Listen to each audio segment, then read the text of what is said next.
আকাশে উঠছে আস্ত এক চায়ের কাপের ব্রিজ। প্রথম ঝলকে ড্রোন মনে হলেও এটি আসলে অত্যাধুনিক এক বিমান। আশ্চর্যের বিষয় হলো এই বিমানে নেই কোনো আসন কিংবা ককপিট। এই বিমানে চড়তে হয় লিফটে ওঠার মতো করে দাঁড়িয়ে।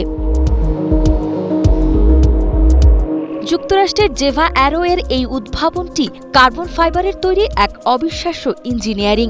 মাটি থেকে এটি যখন লম্বাভাবে টানা মেলে তখন চালক ভেতরে দাঁড়িয়ে থাকেন, কিন্তু নির্দিষ্ট উচ্চতায় পৌঁছানোর পর ঘটে সেই রোমাঞ্চকর ঘটনা। পুরো যানটি হঠাৎ সামনের দিকে ৯০ ডিগ্রি কাত হয়ে যায়। ঠিক তখনই দাঁড়িয়ে থাকা অবস্থা থেকেই মুহূর্তেই সুপারম্যানের ভঙ্গিতে ঘণ্টায় ১৬০ মাইল বেগে বাতাসের বুক চিরে ছুটে চলা যায়। ৮টি শক্তিশালী ইলেকট্রনিক মোটর ও প্রোপেলার একে করে তুলেছে সম্পূর্ণ নিঃশব্দ ও পরিবেশ বান্ধব। একবার চার্জে প্রায় ৮০ কিলোমিটার পথ পাড়ি দেওয়া এই বিমানের জন্য এখন আর কোনো রানওয়ে বা বিশাল গ্যারেজের প্রয়োজন নেই, বরং শহরের গগনচুম্বী ভবনের দেওয়ালে বা জানালার বাইরে সরাসরি পার্ক করার জন্য এতে রয়েছে বিশেষ স্কাইটক প্রযুক্তি। অর্থাৎ অফিস বা বাসার জানালা দিয়ে সরাসরি এই বিমানে প্রবেশ করে উড়ে যাওয়া যাবে গন্তব্যে।